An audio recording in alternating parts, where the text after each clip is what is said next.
السلام علیکم ناظرین. زه واجد الله تاسو ګورئ زما فیسبوک او یوټیوب چینل. امید لرم چې خبرې او ژوند به مو ښه تېرېږي. ناظرین کرام، د 8 سپتمبر د جلسې نه مخکې یو اهم کار شوی دی او اهم کار دا شوی دی چې یو اهم شخصیت، یو اهم کس چې دی هغې اډیاله جیل ته تللی دي. یعنې په اډیاله جیل کې هغوی انټري کړله او د انټرۍ نه بعد هغوی د عمران خان صاحب سره ملاقات کړی دی. د عمران خان صاحب نه بعد هغوی بیا د بشرا بیبي صاحبه سره ملاقات کړی دی او د دې نه بعد د بشرا بیبي صاحبه او د عمران خان صاحب د سره د ملاقات چې کومه ډیټیل دي دا به د یو اعلی سطح ته رسوي. د دې سره سره عمران خان صاحب د 8 سپتمبر د جلسې نه مخکې یو اهم پیغام ورکړی دی. خو د اهم پیغام باوجود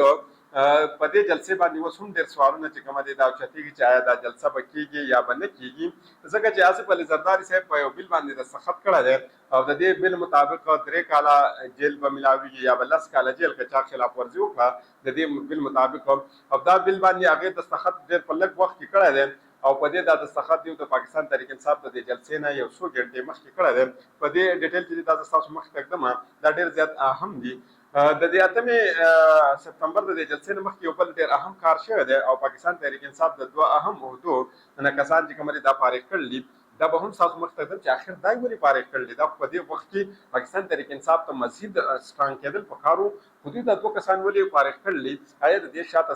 څه وجه کېدای شي او ریزن د دې څه دی؟ نو ټول نه اول راځو عمر ایوب صاحب د جنرال سیکرټري نه استعفا ورکړله او عمران خان صاحب د دې د استعفا منظوره کړ هم ده. د دې سره سره تاسو دې نه مخکې دا هم لیدلي وو چې عمر ایوب صاحب ویلي چې په ما باندې ډېر زیات پریشر دی او ډېر زیات برډن دی راباندې. په یو وخت کې نه زه دا دومره ډېر کارونه نشم کولی چې زه اپوزیشن لیډر هم یم. د دې سره سره زما سره نورې ډېرې عهدې دي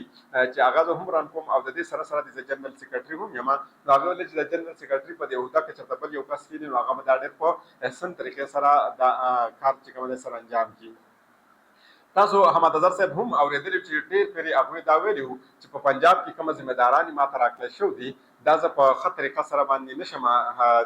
سرانجام کولی. عمران خان صاحب ورته وویلې چې بھائی داسې کار دی چې په تا باندې زما بھرپور اعتماد دی او ته دا خپل کار جاري وساته او په تا باندې زما بھرپور بروسه هم ده. نو د هغې نه بعد هغې خپل کار په جاري ساتلی. د دې نه بعد یو بل خبر دی چې یو صحافي دا لیک کړی هم دی او هغې انکشاف هم کړی دی او د دې سره سره دا خبر په مارکیټ کې هم چلیږي چې رؤف حسن صاحب د چې کومه د اطلاعات دا کومه عهده وه د دوی سره د دې نه دوی طریقه ولی کېدلی شي او د هغې وجه دا وه چې کله په رؤف حسن صاحب باندې معذرت سره کومه خسرګانو حمله کړې وه، یعنې دا لفظ د خسره دا استعمالول نه غواړم خو مجبوري ده په دې ځای کې استعمالول پکار دي. هغې باندې حمله کړې وه، د هغې نه بعد هغوی زخمي شوی وو او د هغې نه بعد بیا هغې چوت کړی شوی وو. د چوتېدو نه بعد هغې چې کوم دی بالکل خاموشه شوي دي او د هغې چې کومه اکټیویټیز وي هغه اکټیویټیز هغې بالکل ختم کړي دي. اوس مارکیټ کې دا خبر هم گردش کوي چې د هغې استعفا هم راتللی شي او هغه په ځای باندې بل یو کس ریپلیس کېدلی شي. په هغې باندې په نیکسټ ویډیو کې درڅه خبره کوم چې هغه کوم یو کس د هغې په ځای ریپلیس کېدلی شي. د دې نه بعد درته دا خبره کوم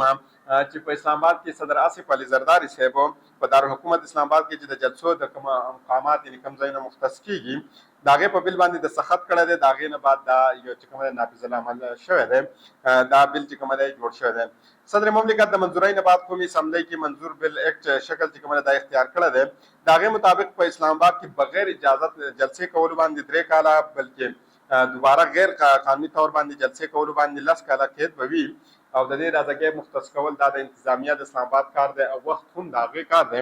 خو په دې بل کې یو بل ډېر اهم کار شوی دی او تاسو دا ووایئ چې په پاکستان کې څومره سیاسي خلک دي هغو په خپله خپه باندې تبرګې وواهه، په خپله خپه یې څرنګه تبرګې وواهه.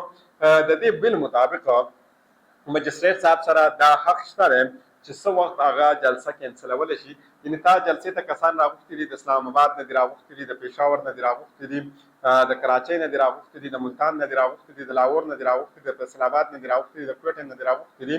د چمن نه، د جوب نه، د پوره پاکستان نه دي خلک راغوښتي دي. هغه دلته را رسېدل دي، د جلسې انتظامات دي هم کړل دي او د انتظامات نه بعد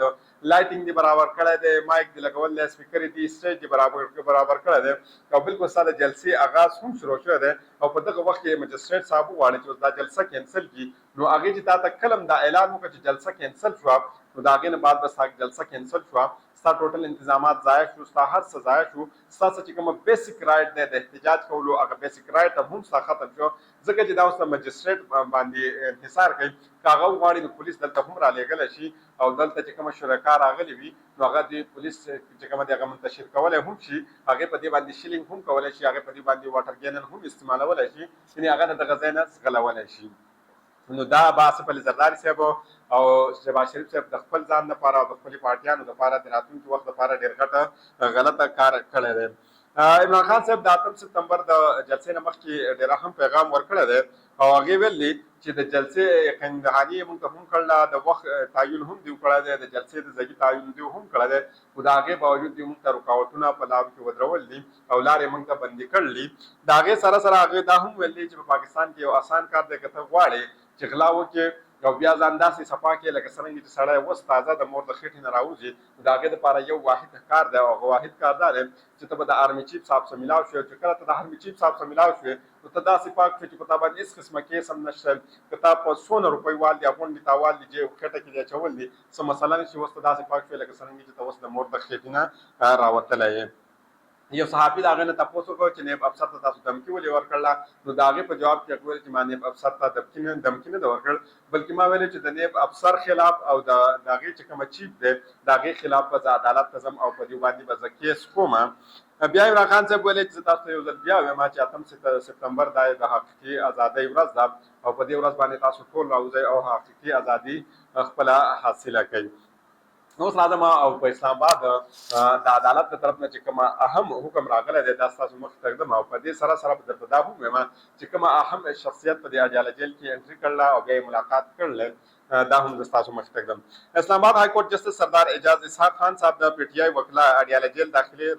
نه رکاوهلو خلاف درخواست باندې سماعت کړی دی. عدالتي حکم باندې سپرډن اډیاله جیل راولپنډي عبدالغفور انجم عدالت ته پیش شو. ایډیشنل پراسیکیوټر جنرل نیب جانزیب پروانه، ډیپټي پراسیکیوټر جنرل نعیم سنګیړه او 109 میلیون پاونډ ریپریسنګ تفتیشي افسر میاں عمر ندیم بھی په عدالت کې هم دوی هم پیش ول. د سماعت په آغاز کې اډیاله جیل سپرډن عبدالغفور نعیم روسټر ته راغی او هغې خپل موقف دا اختیار کړ چې څومره معزز وکیلان صاحبان دي هغې بغیر څه رکاوټه باعزت طریقې سره جیل ته داخلي اجازت هغوی ته شته دی. عدالت په دې ته ریمارکس ورکړه او وویلې چې د وکیلا شکایت دا ده چې ګاډي د جیل نه ډېر زیات لرې ودرولی کېږي او هلته اوبه د څښو اوبه چې کومه دا هم دوی ته نه میلاویږي. په هغې باندې سپرډن اډیاله جیل وویلې چې کومه وکیلا صاحبانو وکالتنامې زموږ څخه جمع کړي دي نو هغې ته خو مونږ چای هم ورکوو یعنې چای هم هغې ته پیش کوو او ته چې هغې ته اوبه نه میلاویږي.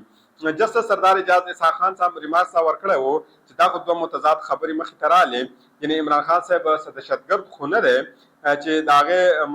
چې په هغې داسې سخت سکیورټۍ کې د هغې ټرایل کېږي،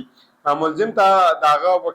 وکیلات د ملاقات اجازت چې کومه دا لازمي دی او که چېرته ده ته دا اجازت ورنه کړه شي دا براح راست توهین عدالت کیس دی. هغه ویلی چې قیدي چې کله د خپل وکیل سره خبرې کوي نو په دغه وخت کې اهلکار ته دا اجازت نشته چې هلته ودرېږي او د دوی خبرې واوري. په دې موقع باندې پراسیکیوټر نیب عدالت ته وویلې چې وکیل فیصل چودھري په 13 شوه ورځ باندې خپل یو وکیلنامه ټرایل کورټ کې جمع کړې وه، خو په هغې کې د ټول نه اهم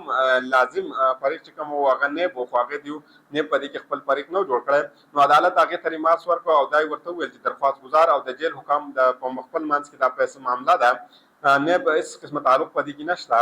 او هغه ویل چې ټول ته دا علم دی چې اخر روان په ملک کې څه دي او دا وخت په جیل انتظامیه څه کردار دی په دې کې. اوس راځو درته وایو که نه چې د اسلام آباد های کورټ بیا یو 3 رکني کمیشن جوړ کړو او په هغې کې 3 اهم شخصیت چې کومه دی هغې په اډیاله جیل کې ملاقات وکړو، خو د هغې کې د ټول نه اهم کس چې کومه دی هغه زوفاش خان صاحب دی چې هغې اډیاله جیل ته لاړې او په اډیاله جیل کې د عدالت په حکم باندې هغې د عمران خان صاحب سره هم ملاقات کړی او اډیاله جیل کې د بشرا بیبي صاحبه سره هم ملاقات کړی او د هغې نه بعد به د دې د میسج چې کوم دا به اعلی سطح ته کنوی کېږي. نو دا ننني خبرونه چې ما ستاسو مخې ته کېښودو، زه کوشش کوم چې دا کومه جلسه په اسلام آباد کې روانه ده چې د دې ډیټیل زه ستاسو مخې ته کېږدم او په مزید راتلونکي ویډیوګانو کې هغه پوره ډیټیل ستاسو مخې ته وي چې آخر دلته څه روان دي او په دې کې دننه څه وشو او راتلونکي کې د دې جلسې ته مو په کوم نظر ګورو او د دې نه مزید څه کېږي. نو بلې ویډیو پورې ماته اجازت راکړئ. د الله په امان.